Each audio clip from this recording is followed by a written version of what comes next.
And of course, we have an exciting and interesting day ahead with the governor approaching, a report from ACEEE that will be unveiled this morning.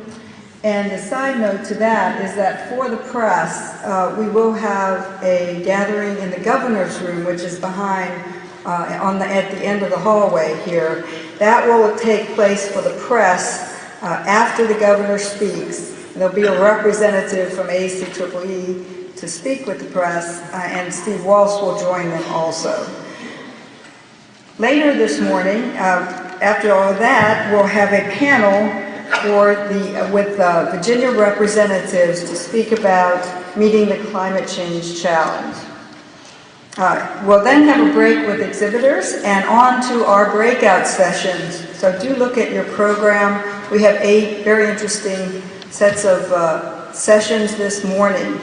We'll then convene back here for our lunch, and our lunch speaker, I see Mr. Uhas is here. Thank you for being involved. And then this afternoon, we'll actually have some green building tours. We do have a few more spots for those tours. If anyone's interested, you can let the front desk know, the registration desk know. And we have a workshop taking place in room B16 this afternoon.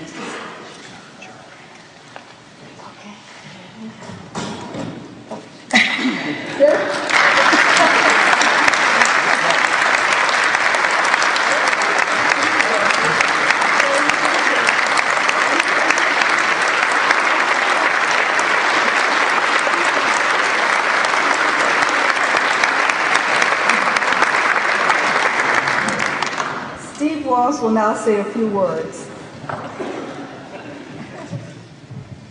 Thank you very much, Annette. I do have the honor of introducing Governor Kaine this morning, the 70th governor of Virginia, which when you think of the length of time Virginia has been a state in here is really a low number. It's really surprising that it's as low as that. Who's been governor since January 2006 and has been a very, I've appreciated very much working for him. The governor has taken on a number of different topic areas and tried to move them forward in Virginia. And as I think many of you here know, energy and environment is one of those areas that he will be providing even more of a focus on in the coming year, as we'll hear. It's also nice to work with a governor who knows carpentry and welding and some things like that, that he brings some real down-to-earth experiences to his understanding of all of the topics. And then one who has served as a mayor of Richmond here, and I guess I should say my mayor since I live here in Richmond, and as lieutenant governor, he brings a breadth of experience to this. And as one who has to try and answer all of his questions, I know he understands this stuff very, very well, and I'm very much looking forward to his remarks today. So I present to you Governor Tim Kaine. Thank you all. Thank you very much. Good morning. Please have a seat. Well, I appreciate the chance to come and visit with you a little bit this morning on this important topic, and it's well timed because we are working in the administration. The goal was every year of my 4-year term would have a particular focus. We're working on all issues all the time, but the focus for 09 was to be energy and the environment, and so the timing is perfect. What I want to do is spend a little bit of time telling you what we've been up to, because we've been doing a lot in the energy and environment area. And with a focus on climate change issues, which I know is the focus of this gathering this year. I'll tell you a little bit about what we've been up to, but then more importantly what we're going to be doing. And I know you've got a lot of great speakers for the remainder of the day, so we'll move through it pretty quickly. Energy is a fascinating issue. I've told this story before and some of you have heard me tell it. When I was running for governor, 2 people asked me questions about energy during my entire campaign. One dealt with spiking gas prices after Katrina, and one dealt with whether the state might want to do something to promote purchase of energy efficient appliances with a sales tax holiday. Those were the only 2 issues that came up about energy in 2005. When I became governor, there was no energy plan statewide. The state legislature had embraced Virginia being on a path to energy deregulation, which was going to be disastrous, I think, for consumers and for the environment. And that was basically the state of play when I became governor in early 2006. Let me tell you what we've tried to do in the 2.5 years since then. First, in the area of land, I'm going to just talk land, water, air, and energy. These things do all connect in some ways. In the area of land, we've embraced an ambitious goal to try to preserve 400,000 acres of open space in Virginia during my term as governor. That is a little bit more than double the previous path of open space conservation.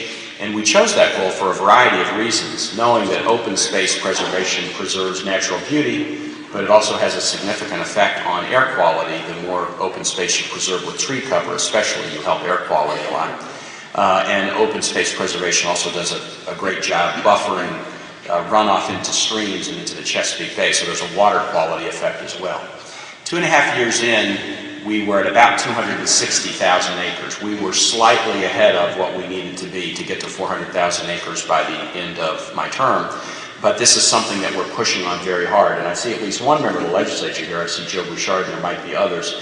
The legislature last year really helped in this regard. We have a very robust tax credit program that enables people to preserve open space. But we tend not to have cash to go out and purchase environmentally critical open space. The legislature put in a very difficult budget last year. They gave us $35 million for open space acquisitions, and some of it we are able to do in tandem with private sector groups that leverage that $35 million and add, $2 for every one that we put in. So that is an initiative that's really the signature initiative, personally for me, in terms of the environment in Virginia, because we don't do much in public life that we can say is forever. It can be undone, but open space easements, once they're put on, they're as close to forever as you get in public life, and so that's something that we're working on with great diligence. Second, in the area of water, we put $600 million into Chesapeake Bay cleanup, enabling jurisdictions primarily to use those dollars and funds to improve sewage treatment. That is probably by about a factor, we've done that in 2 years, it's by a factor of 5 to 10 as much as anyone has done previously. And we're doing that because of the critical importance of the Bay to our enjoyment of life, to our economy, to tourism, to agriculture, and to our history. In addition to the Bay work, we're doing a very extensive project on the eastern shore of Virginia on the oceanside waters, which are the most pristine waters on the Atlantic coast in the United States. And they have generally been maintained pristine because if you think about the topography of Virginia, the Chesapeake Bay is polluted because it's kind of the sewer. The rivers run into the bay, but then the eastern shore blocks off the pollutants getting over onto the Atlantic side fairly effectively. And so that's why the Atlantic side waters are so clean. And groups like the Nature Conservancy especially that have purchased all the barrier islands, or most of them, we're working with them to put regulations in place that will limit development on the ocean side of the eastern shore so that we can maintain the waters off that portion of Virginia in essentially the state they were in when John Smith visited them in 1608. Those regulations will be in place relatively shortly, and that's something we feel very proud of. In the area of air, I want to talk about transportation, and then I'm going to go to my fourth category, energy, and talk about energy, obviously both impact significantly on air. As we wrestle with greenhouse gases, what I almost always think of as a smokestack, and about 40% of our greenhouse gas problems is from the transportation sector, and I'm sure that's being discussed fairly significantly today. We've tried to do two things to really wrestle with this problem. First, in a series of laws beginning my first year as governor, but then continuing last year in House Bill 3202, we've built in an awful lot of smart growth principles into state government, into land use planning, that had generally been tried and defeated over and over again in legislative sessions before. And these are impact fee authority for local governments, strategies where the state does not have to accept roads for maintenance unless they're built to standards that would mitigate congestion and promote smart growth principles.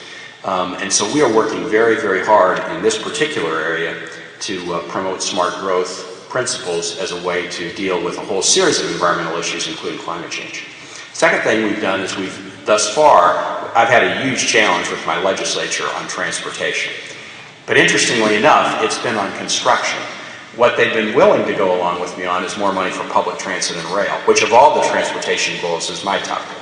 Having been a mayor and having had authority over a public transit system working in tandem with other local officials, being more of an investor in public transit and rail is something that I'm very, very strongly supportive of. And last year we were able to take a portion of the recordation tax revenues of the state and earmark them into transit funding, which increased transit operations funding in Virginia by about 45%. And not a moment too soon. We did it before gas prices started to spike, but what we've seen in the last year is a tremendous increase in demand for public transit. And so we're going to continue to promote public transit solutions. And the second thing we're doing is promoting rail. I think you all know that rail, passenger rail, is again a great, a more environmentally friendly way to move folks about. But even more importantly and immediately, because the passenger rail issues have depended somewhat on Amtrak, which is very much up in the air at the national level, we've been able to do a lot to try to expand freight rail. If we can take vehicles off the interstates and put more freight on rail, we can do great things to fight congestion, but also to improve air quality. And so these are the kinds of strategies in the transportation sector we're trying to push to promote better environmental practices, and specifically they'll help deal with greenhouse gases. Finally, the big one is energy. As I mentioned, when I was elected, the state had no energy plan, and we were pursuing a deregulation goal that would have been, I think, disastrous for consumers and also for the environment. The good news was the legislature, in charting a deregulation path, had put a bunch of toll booths along the way where we could stop and say, are we doing the right thing? And the legislature last year, in 2007, I said in my State of the Commonwealth speech, we've got to throw the brakes on this deregulation and move to a different way of looking at how rates are regulated and how we incentivize production of energy in cleaner ways. So what we've been able to do is a couple of things. First, we were able to change from a deregulated model to what we call re-regulation, which puts regulations in place for the rates that consumers and businesses are charged for electricity, but also puts incentives so to encourage that electricity production be done in cleaner and cleaner ways. Basically, companies get a higher rate of return if they use cleaner technologies to produce energy, and that is something that we feel very good about. Second, we've done an energy plan in the state, and some in this room were members of the group that did the energy plan. They started work in the summer of 2006. The plan was completed almost exactly a year ago, and the plan revolved around some basic goals. The ACEEE is going to do a report, I think, that they'll release today that will speak directly to the first goal that we have, which is we've got to be much more focused on efficiency and conservation. We've had an interesting paradox in Virginia, and the paradox has led us to be a bad state when it comes to efficiency and conservation, which is, thank goodness, we've been a relatively low-cost state for energy. That has been good for businesses. It's been very good for residents, especially people on fixed incomes and low incomes. But low energy costs tend also to hurt you when it comes to efficiency and conservation efforts. The fact that it's not so costly has led all of us to not have practices that are the practices that we need if we're going to be about conservation and efficiency. And if you look at the states where the household energy use or the average business energy use is low, they're almost uniformly states where energy costs are high. So cost has a huge effect on this. And you know, one positive aspect, I guess, of rising energy costs in the last year is whether it's gas prices going up, natural gas prices, or other prices, we're moving into a world, into a future where for the foreseeable future, probably forever, per unit energy costs are going to be going up a great deal. And that means if per unit energy costs go up, then we have to get better and better at conservation. And the cost will help people make better decisions, but there's other public policies we have to put in place as well. So the plan that came out a year ago said the first thing Virginia has to do is focus on conservation and efficiency. Second thing, we have to focus on consumer education, which essentially is really part of the first goal. Not everybody knows necessarily what to do to save on energy and efficiency costs. We can't automatically assume that rising costs will encourage people to save. And so we have to find ways to deal with individuals at the individual level, at the business level, to get them to conserve. And we have to be leaders at the state level. I put in by executive order a rule that no building can be built with state dollars that's not LEED certified. And that was also timely. We put that in place about a year ago. The legislature and I worked together this past year. We passed a $2.6 billion bond package to build buildings primarily at higher ed institutions, but other state buildings as well, mental health hospitals, seat of government buildings here at the Capitol. No building will be built with state dollars in Virginia now that isn't LEED certified, which will have a great effect on energy use, but also on other environmental practices to promote sustainability. So, Energy conservation and efficiency, consumer education, with the state playing a leadership role. And I've got to give a plug. I don't know if anybody from Walmart is here. Walmart is coming in and doing an audit of the state's practices on Capitol Square, all the buildings around Capitol Square. Walmart has been a tremendous leader on efficiency and conservation. And so Walmart is coming in and they're looking at what we do and giving us great ideas about how we can be better in the Capitol Square complex.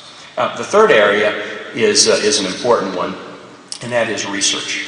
And using the state's research institutions to drive forward on an alternative energy and sustainability agenda. There's some great research going on at state universities already, but there hasn't been any effort to really kind of look at it in a coordinated way and try to decide how we drive it forward. And so the third goal of the energy plan was to focus on research. I'm very happy that this week I'm going to be doing a ribbon cutting of one of our research projects. Old Dominion University has fast become one of the leaders in the nation on creating biodiesel from algae. And so we are doing a ribbon cutting on an ODU project that is using algae, which is a great eater of carbon. So it's a wonderful product, and it's a kind of biodiesel that doesn't compete with food sources, thank goodness. We're going to do a ribbon cutting later this week on this biodiesel to algae project that ODU is doing, and that's an example of the kind of research we should focus. The last goal in the plan, and this is the one where it's controversial, and I want to address the controversy a little bit, is let's use native sources. You know, I really do believe that big picture energy policy has to be driven around this issue, a series of issues: relative low cost and reliability, native sources, cleanliness, and conservation. Those are sort of the big four at the national and international level we need to be focused on. And so the issue of what do we do with respect to using Virginia's native sources for energy was addressed by the panel and addressed in a very direct way. I know there was a speaker yesterday who said, and this is a belief, I have a lot of friends who believe this, and I debate with them, that we should not be doing any more coal plants in the United States. Or sometimes stated another way, that basically the U.S. should be going toward a no coal future. As a policymaker, I really believe that's unrealistic. Now, I may be somewhat affected by the fact that I live in a state, Virginia, that is a coal-producing state, that my wife's family comes from the coal-producing regions of Virginia, and that the economy of those regions is very, very tied to coal. So I'm going to say I may have a bias because I know people who live there and who make their livelihoods this way, and I know the effect that coal has on this region of the state. So I'll start off by acknowledging that bias. But trying to step back from my bias and just looking at the landscape, and having studied this a good deal and listened to a lot of speakers on all sides, the U.S. has very significant coal reserves. We have become so addicted to purchasing energy from other countries, and largely countries that mean us ill, that we've got to be serious, I believe, about using our own sources and using them well. And here's what I understand about coal. The focus on coal in the last generation was not greenhouse gases and carbon. It was primarily nitrous oxide, sulfur dioxide, and mercury. And if you look at what's happened in coal and in coal production over the last generation, in those three areas where we have focused energy and research, the emissions of nitrous oxide, sulfur dioxide, and mercury in coal plants has dramatically been reduced. We set a goal to do it, we applied research to do it, and we've done it. Not that we can't do it more, but the track record of reducing these emittance has been fairly significant one. I really believe that if we put the same attention to reducing greenhouse gas from coal, that we're going to find this, and if we invest, and the federal government has to be willing to be an investor in this, if we do this, we're going to also reduce the greenhouse gas effect of coal. And what we ought to be doing, I believe, is investing in clean coal technology and then shuttering old plants. We ought to be closing down dirty coal plants and investing in cleaner plants to use the nation's coal reserves, to enable us to use native sources and not rely on others, and by developing this technology, to have a technology that we can sell to the other nations that are putting up coal plants by the dozens and the hundreds and the thousands. Coal plants are going to be built in this world, and they're going to have a very significant effect on greenhouse gas. We ought to be using, I believe, American ingenuity to make coal cleaner and cleaner and cleaner, and then sell that technology to other nations so that they can, instead of building dirty plants, build coal plants. There's been a lot of controversy about one particular plant that was recently permitted by the State Air Pollution Control Board in Wise County, and that was kind of an example of the concept I'm talking about.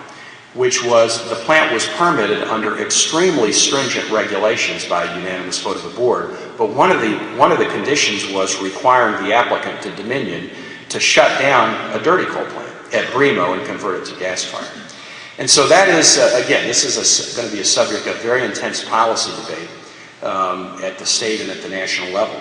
But I think that fourth goal we had in our energy plan, which was to try to find native sources, and that would be converting algae to biodiesel, or determining whether wind conditions off the coast of Virginia could be favorable for wind power in Virginia. But I also think we've got to find a way to use those reserves in Virginia and elsewhere and make them ever cleaner going forward. Those are things that we've done. What are we going to do? The first thing is, I've got many of you in this room that are currently serving on the climate change panel of state government, and I think the climate change panel is supposed to report out before December 31, Carl, am I right about that? And this is a very interesting and challenging task. The climate change panel has, I think, somewhere north of 35 folks on it, all very sharp, coming at it from different angles. But the climate change panel was asked to address a very tough problem. The energy plan that was produced last year set a goal for reduction of greenhouse gases. But we realized if we did everything recommended in the energy plan, it would only get us halfway to the goal. So how are we going to get the second half? Well, that was the climate change panel's charge, and they are looking at the recommendations that were already made, but then they will look at additional strategies to help us reach our climate change goals. And I'm very excited about their work and about the deliberations, which I followed very closely, and looking forward to taking their recommendations and making them part of our legislative package this year. Or some might not need to be legislative, some might be administrative things we could do by executive order. Second thing is that we're going to do this year is something I'm doing outside of Virginia with the Southern Governors Association. The Southern Governors Association is one of 4 regional governors associations in the United States, and it's the only regional governors association that has not had a climate change or greenhouse gas strategy. The Northeastern governors have come together, as some of you know, in a group called RGGI, Regional Energy Greenhouse Gas Initiative, I believe. Northeastern governors down to Maryland. Midwestern governors have started a climate change initiative, and so have Western governors. They're in different states of advance. The Northeastern is the farthest along, and they'll start doing a regional cap and trade system, I think, in 2010. But the Southern governors have not had any regional approach to this issue. And as you all know, greenhouse gas is a very important, it's not really limited to states. It's better to deal with it on a regional or national or even international basis. I'm chairman of the Southern Governors Association this year, and I've taken on as my task trying to get the Southern governors organized around a climate change strategy. A strategy that we can use in our own states, but also, frankly, one of our goals in doing this is we want to be at the table as the feds are figuring out what climate change policy is. These regional associations are at the table in the debates about Warner-Lieberman, for example, but the Southern governors are not in a regional way because we haven't come together. And so because the South has some unique characteristics, we rely heavily on agriculture and tourism, 2 industries that are going to be very, very affected by climate change. The South also tends to be the production part of the state, the production part of the United States in natural gas and petroleum, producing over 50% of the nation's energy in those areas. And so that has an effect on what we can do. So that's going to be something we're going to be working on together this year. Finally, I'm glad I've read a little bit about the ACEEE recommendations, and we very much look forward to them because, again, they can be part of what we wrestle with either administratively or in a legislative package this year. ACEEE is pointing out what my energy plan folks pointed out. Virginia hadn't done very well on conservation and efficiency, and again, this low price issue, which has been great for businesses and consumers and residents, especially those on fixed incomes, has meant that we haven't conserved as much as we can. But ACEEE is going to give us a series of recommendations on conservation and efficiency that we can then put into this public process that we're engaging in right now as we prepare policy for the session. Let me end just by asking, many of you in this room have been very involved in either the energy plan or the Climate Change Commission, and some of you I've already sought out to talk about the initiative that I'm going to be doing with the Southern Governors Association. But if there are others who haven't been involved and want to be, this is a great time to be involved because of the fact that we're going to be pushing so much environmental and energy policy in the legislative session this year. And I think that we've got a good set of building blocks to go from no energy plan to a number of things that I mentioned in 2.5 years is a good start, but we can do an awful lot more. And so if there are particular issues that are really ones that you care deeply about, or policies that you know about from other states or other countries that you think, why doesn't Virginia do this? I would encourage you to be in touch. Steve Walls is sort of the energy czar of state government. I would encourage you to be in touch with Steve. Or I'm going to give Steve a relief here. I'm going to tell you 2 other people so he doesn't have to tackle all the calls. Preston Bryant, my Secretary of Natural Resources, is very involved in all these discussions. And then Brian Shepard, who some of you know. Brian is the policy chief in the governor's office and very long-time activist in outdoor and environmental issues. Brian is also very much at the center of these discussions. So if you have policy ideas or thoughts and you want to get them to folks so that they can be considered as we march into the 2009 session, I would encourage you to be with Steve, with Preston, or with Brian, because we would love to hear from you. And I think it can be, I really am thrilled. I'll just conclude and say this. Energy and climate change is now a front burner issue. I started by telling you when I ran for governor, nobody asked me about energy issues. And to be 2.5 years later and to have it so front burner makes me feel great. These issues are hard and they can also be controversial. But the fact that they've moved from issues of just secondary importance to issues of front burner importance is a wonderful thing. Because it means that the nation, and it truly is across the nation is waking up to the fact that we've got to make some very significant changes in lifestyle and in public policy to preserve a good way of life and preserve the future of the planet. So I hope you have a good rest of the day, and I look forward to working with you. Thanks very much.